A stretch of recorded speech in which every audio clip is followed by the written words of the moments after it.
नमस्कार विद्यार्थी मित्रांनो, आज आपण प्रॅक्टिस सेट 1.5 सोडवणार आहोत. सोडूया. प्रश्न ॲज इट इज ब्लँक पेजेसवर आपण लिहून घेतलेला आहे. पहिलाच प्रश्न, 2 नंबर्स डिफर बाय 3. दोन नंबर आहे आणि त्यामधील डिफरन्स कितीचा आहे? 3चा आहे. The sum of twice the smaller number and thrice the greater number is 19.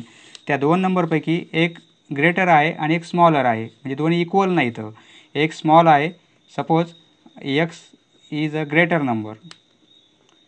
X हा आपण ग्रेटर नंबर आहे म्हणून कन्सिडर करू आणि वाय हा स्मॉलर नंबर. त्या दोन नंबरमधील डिफरन्स किती दिला आहे? 3चा दिला आहे, म्हणजे एक्स मायनस वाय, म्हणजे greater number minus smaller number यातील डिफरन्स दिलेला आहे 3. हे एक इक्वेशन मिळेल आपल्याला. आता दुसरं इक्वेशन, दोन कंडिशन प्रमाणे दोन इक्वेशन आपल्याला तयार करायचे आहेत आणि त्यावरून ते दोन इक्वेशन सॉल्व करून एक्स आणि वायच्या व्हॅल्यू काढायच्या आहेत आपल्याला. तर आता एक कंडिशनचं एक इक्वेशन झालेलं आहे आणि दुसऱ्या कंडिशनसाठी the sum of twice the smaller number.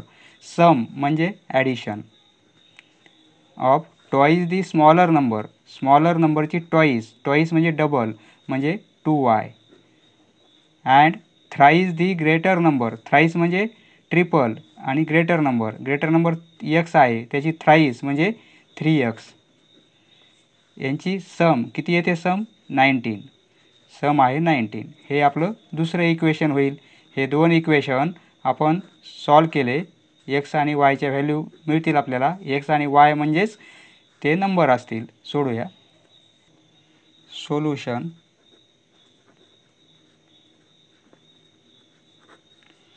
Suppose x is greater number and y is smaller number.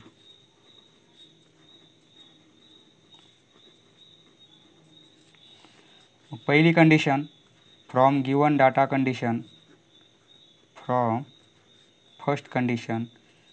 दोन इक्वेशन मिळायचे आहेत म्हणून दोन कंडिशन यामध्ये दिलेले असतात. From first condition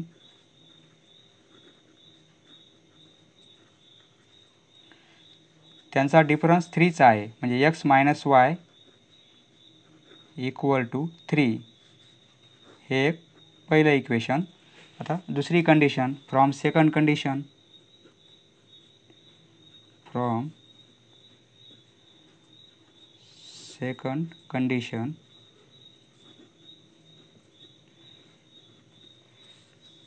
the sum of twice of smaller number. Smaller number y आहे, त्याची ट्वाइस म्हणजे 2y होईल. 2y thrice of greater number, triple greater नंबरची, आणि ही ॲडिशन दिलेली आहे 19. हे आपलं दुसरं इक्वेशन होईल. दोन इक्वेशन मिळाले आहेत. आता हे इक्वेशन आपण सॉल्व केले तर एक्स आणि वायच्या व्हॅल्यू मिळतील. आता येथे 2y आहे, येथे मायनस वाय आहे. या इक्वेशनला आपण 2ने मल्टिप्लाय करू. 2ने मल्टिप्लाय केलं तर येथे मायनस 2y होईल, म्हणजे मायनस 2y आणि येथे प्लस 2y. मग नंतर दोघांची ॲडिशन घेतली आपण तर y कॅन्सल होईल आणि एक्सची व्हॅल्यू आपल्याला काढता येईल.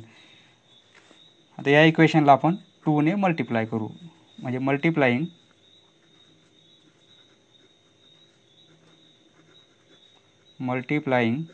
इक्वेशन 1/2. 2ने मल्टिप्लाय केलं तर मग हे काय होईल? 2x minus 2y, 2x minus 2y equal to, या साईडला 2ने मल्टिप्लाय केल्यानंतर 6 होतील. हे इक्वेशन आपलं 3 येईल. आता हे इक्वेशन आणि हे इक्वेशन, या दोन इक्वेशनमध्ये आता आपण ॲडिशन घेऊ. Adding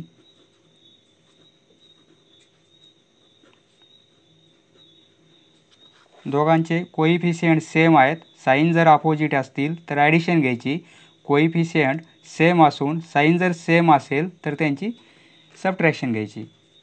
adding equation 2 and 3. 2 नंबरचं इक्वेशन 3x + 2y = 19 आणि 2x - 2y = 6. ही ॲडिशन घ्यायची आहे. ॲडिशन असल्यामुळे साईन काही चेंज करायची गरज नाही. आता +2y - 2y कॅन्सल होतील.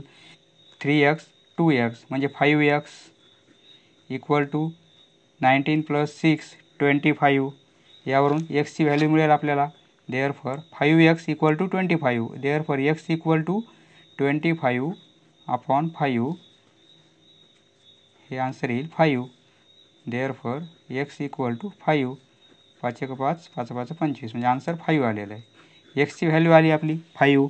आता ही आलेली व्हॅल्यू या इक्वेशनमध्ये पुट करू आपण. पुट कोणत्याही इक्वेशनमध्ये पुट केली तरी चालेल, पण हे सोपं इक्वेशन आहे म्हणून यामध्ये पुट करू आपण. कॅल्क्युलेशनला हार्ड जाणार नाही. Put x = 5 in equation 1.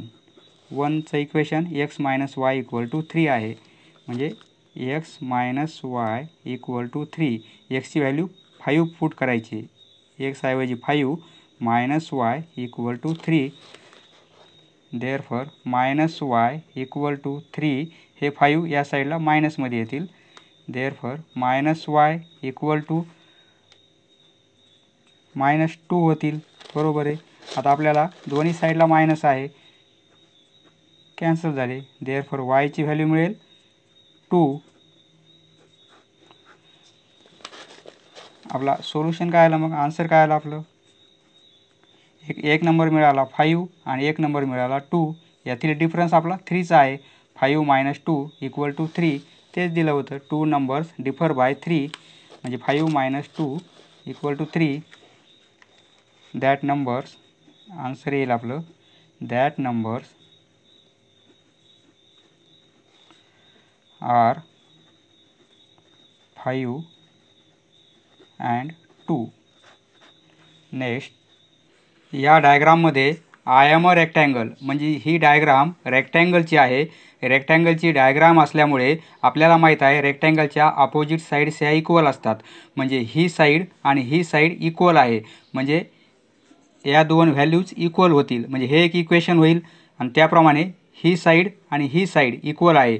म्हणजे 2y = x + 4 हे पण एक इक्वेशन होईल. याप्रमाणे दोन इक्वेशन मिळतील आणि ते दोन इक्वेशन सॉल्व केल्यानंतर x आणि y च्या व्हॅल्यू आपल्या फाइंड आउट होऊन जातील.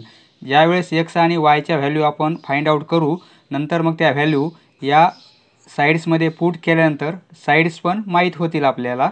आणि साईड्स माहीत झाली तर फॉर्म्युला यूज करून पेरिमीटर आणि एरिया कॅल्क्युलेट करता येईल. सोडूया. From diagram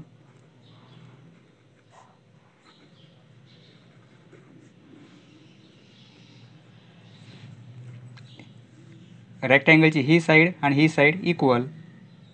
2x + y + 8 = 4x - y. हे इक्वेशन 1 होईल. दुसरे इक्वेशन त्याप्रमाणे 2y = x + 4 होईल किंवा x + 4 = 2y. x + 4 = 2y. या प्रकारचे दोन इक्वेशन मिळतील. बरोबर आहे, कारण हे opposite sides equal. Opposite sides of rectangle are equal. आता हे इक्वेशन आहे, हे आपण एका सिस्टमॅटिक फॉर्ममध्ये लिहू. म्हणजे व्हेरिएबल एका साईडला आणू आणि कॉन्स्टंट एका साईडला आणू. लेफ्ट साईडला सर्व व्हेरिएबल आणू. म्हणजे हे इक्वेशन कसं होईल आपलं? 2x हे 4x या साईडला आल्यावर -4x होतील, +y आणि हे y या साईडला आल्यावर +y होतील आणि हे 8 या साईडला आपण ट्रान्सफर करू म्हणजे -8 होतील. बरोबर आहे. हे थोडं सॉल्व करून घेऊ. काय होईल? -2x y + y 2y आणि = -8. आता येथे 2i, येथे 2i, येथे 2i, म्हणजे पूर्ण इक्वेशनमध्ये 2 जर कॉमन काढला आपण तर काय राहील, म्हणजे x minus x plus y equal to -4. 2 common काढले. आता येथे जर आपण मायनस कॉमन काढला तर हेच इक्वेशन कसं होईल, मग येथे x होईल, येथे मायनस होईल, येथे y, आणि हे फक्त या साईडला मायनस कॉमन घेतलेलं आपण, हे -4 ॲज इट इज. आता दोन्ही साईडला मायनस मायनस आहेत, बरोबर आहे. ह्या ब्रॅकेटलाही मायनस आहे, या साईडलाही मायनस आहे, कॅन्सल झाले. तर x minus Y equal to 4 हे इक्वेशन येईल आपलं. आता हे इक्वेशन म्हणजे पहिलंच इक्वेशन आहे, आपण ते अशा फॉर्ममध्ये लिहिलेलं आहे. इक्वेशन 3 नंबर इंडिकेट करू. आणि हे इक्वेशन आपलं आलेलं आहे, याला पण आपण एका साईडला हे करू. म्हणजे हे इक्वेशन कसं होईल, x plus 4 equal to 2y या टाईपचं इक्वेशन आहे. व्हेरिएबल एका साईडला आणू, म्हणजे एक्स आणि वायचे टर्म एका साईडला, एक्स हे -2y आणि हे 4 ह्या साईडला आपण ट्रान्सफर करू, म्हणजे -4 होईल. हे इक्वेशन होईल. आता एक्स मायनस वाय, एक्स म्हणजे दोन्ही सेम टाईपचे झाले इक्वेशन, याला इक्वेशन 4 म्हणू आता आपण. आता हे दोन्ही इक्वेशन मिळालेत, इक्वेशन 1 आणि 2चंच फॉर्म मिळाले आहेत. तर यांना आपण जर आपण येथे एक्स आहे, येथे एक्स आहे, दोघांचे सेम साईन आहेत, दोघांची आपण सबट्रॅक्शन घेतली तर x कॅन्सल होईल आणि वायची व्हॅल्यू आपल्याला कॅल्क्युलेट करता येईल. Subtracting equation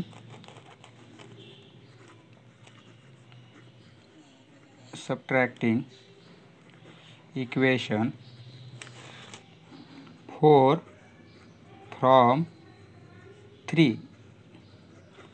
4चं equation x minus 2y equal to -4 आणि 3चं equation x minus Y equal to 4. Subtraction आहे त्यामुळे साईन चेंज होतील, हे मायनस साईन होईल, हे मायनस प्लस होईल आणि याचं मायनस होईल. आता हे आपण plus x minus x cancel झाले, -2y आणि प्लस वाय म्हणजे -y होईल आणि ही -8 होतील. यावरून y इक्वल टू 8, वायची व्हॅल्यू किती मिळेल, 8. आता put y equal to 8 in equation 3. Put y equal to 8 in equation 3. We gate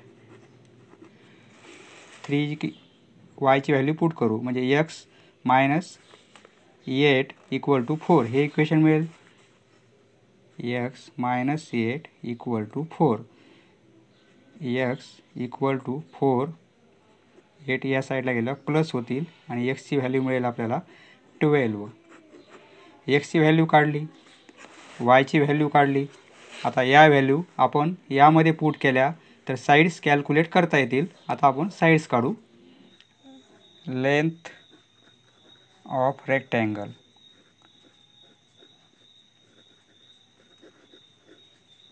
length म्हणजे मोठी साईड. आपण येथे ही पण घेऊ शकतो किंवा ही पण घेऊ शकतो. 4x मायनस वाय घेऊ equal to 4x minus y. ह्या दोन्ही व्हॅल्यू आपण काढलेल्या आहेत. 4 एक्सची व्हॅल्यू काढलेली आपण 12 आणि वायची काढलेली 8, म्हणजे ही साईड होईल 48 मायनस 8 म्हणजे 40. युनिट काही दिलेलं नाही आपल्याला, सेंटीमीटर मीटर असं, त्याप्रमाणे आपण फक्त युनिट लिहिणार कारण लेंथ आहे ती. लेंथ काढली आपण. आता ब्रीथ काढू, म्हणजे रुंदी, breadth of rectangle equal to, ही साईड घेता येईल किंवा ही घेता येईल, एक्स प्लस 4 घेता येईल किंवा 2y घेता येईल. आपण 2y घेऊ. 2y इक्वल टू वायची व्हॅल्यू काढलेली आपण 8 म्हणजे 16 युनिट. आता लेंथ मिळाली आपल्याला, ही काय लेंथ आणि ही काय ब्रीथ, बरोबर आहे. लेंथ काढलेली, ब्रीथ काढलेली. आता आपण एरिया काढू. एरिया ऑफ रेक्टँगल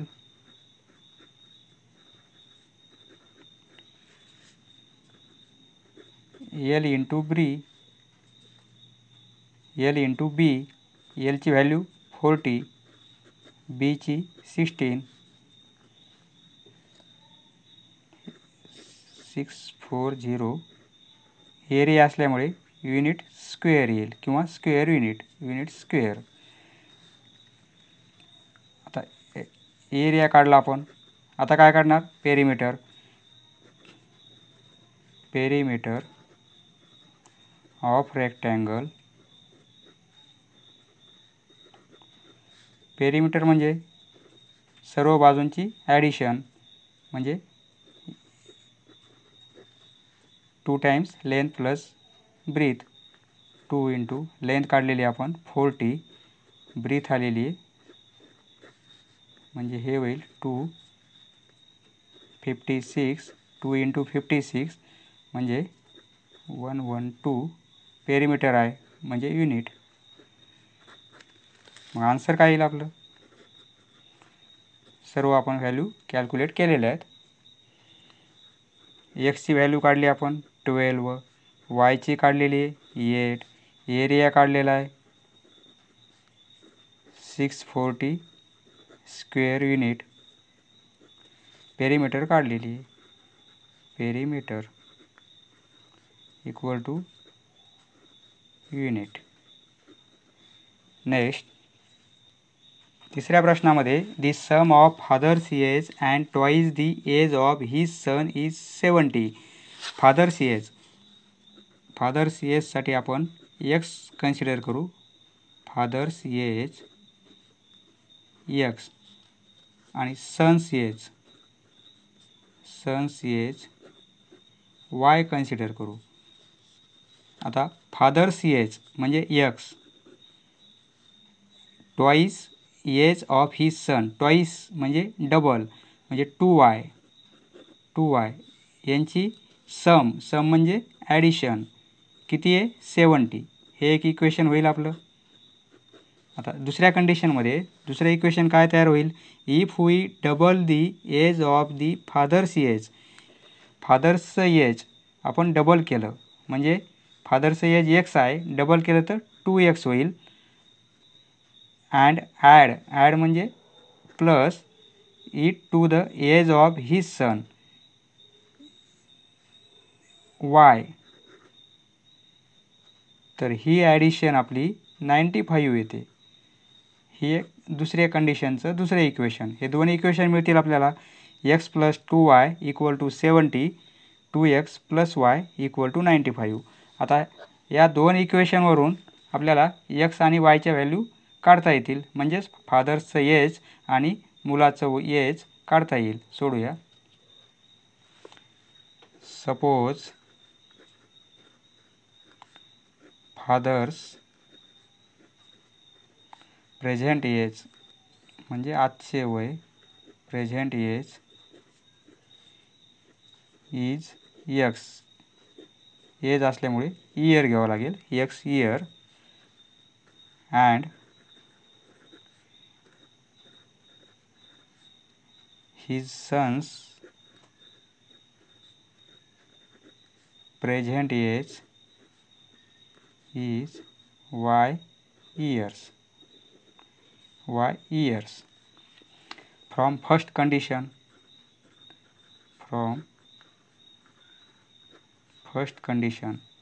इक्वेशनमध्ये दोन कंडिशन आहेत. त्या दोन कंडिशननुसार आपल्याला दोन इक्वेशन मिळवायचे आहेत. तर पहिली कंडिशन अशी आहे, the sum of father's age and twice the age of his son is 70. Father's age आणि मुलाच्या वयाची डबल म्हणजे 2y, ही सम किती दिली? 70. हे एक इक्वेशन होईल आपलं 1 नंबरचं. आता दुसरी कंडिशन, फ्रॉम सेकंड कंडिशन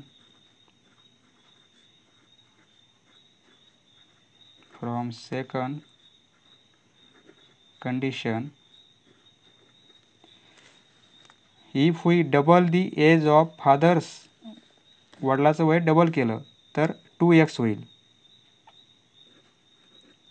आणि त्यामध्ये मुलाचं वय ॲड केलं y, तरी ॲडिशन येते 95. हे दुसरं इक्वेशन.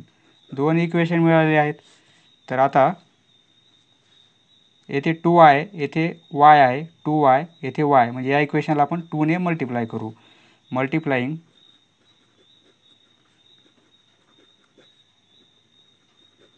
इक्वेशन 2/2. मग हे इक्वेशन कसं होईल? 2 ने मल्टिप्लाय केलं देअरफॉर 4x होईल प्लस 2y होईल आणि इक्वल टू 95ची डबल होईल. 95ची डबल म्हणजे 190 होतील. हे इक्वेशन आपलं तिसरं येईल. आता हे इक्वेशन पहिलं, दुसऱ्यापासून हे तिसरं तयार केलं आपण, म्हणून पहिलं आणि हे तिसरं हे दोन इक्वेशन घ्यावं लागतील. तर आता 2y सेम आहेत, साईन पण सेम आहेत, म्हणून यांची सबट्रॅक्शन घ्यावं लागेल आपल्याला. Subtract equation 1 from 2. 2 नंबरचं equation 4x plus 2y equal to 190 आणि 1 नंबरचं equation x plus 2y equal to 70. हा ग्रेटर नंबर आहे, हा स्मॉलर आहे, म्हणून या नंबरमधून हे इक्वेशन आपण मायनस केलेलं आहे. आता सबट्रॅक्ट आहे त्यामुळे आपण साईन चेंज करू. हे प्लसचं मायनस, प्लसचं मायनस, प्लसचं minus. 2y minus 2y cancel होतील, म्हणजे 4x मायनस x. 4x मधून एक x गेला तर 3x इक्वल टू 190 मधून 70 गेले तर 120. आता यावरून x ची व्हॅल्यू काढता येईल. x equal to 120 upon 3. Therefore x equal to 3, answer येईल 40. x ची व्हॅल्यू काढली आपण 40. आता ही व्हॅल्यू आपण इक्वेशन 1 मध्ये पुट करू. Put x equal to 40 in equation 1. मग इक्वेशन कसं होईल आपलं? x ची व्हॅल्यू 40 पुट करायची. 40 प्लस 2y इक्वल टू 70. यावरून y ची व्हॅल्यू काढता येईल. म्हणजे 2y इक्वल टू 70, हे 40 या साईडला मायनसमध्ये येतील. 2y इक्वल टू 70 मायनस 40 म्हणजे 30. Therefore y equal to 30 upon 2 होईल म्हणजे 15. म्हणजे y ची व्हॅल्यू आली 15. आपण x कन्सिडर केलेलं आहे फादर ch आणि y कन्सिडर केलेलं आहे सन ch. आन्सर येईल आपलं फादर्स प्रेझेंट एज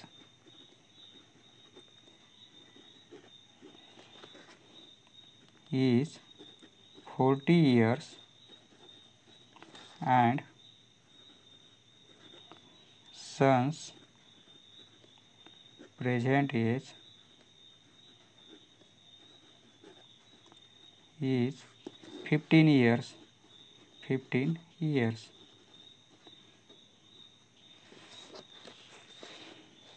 समजलं मित्रांनो? धन्यवाद. चौथा, पाचवा आणि 6वा प्रश्न आपण पुढच्या व्हिडिओमध्ये पाहूया. धन्यवाद.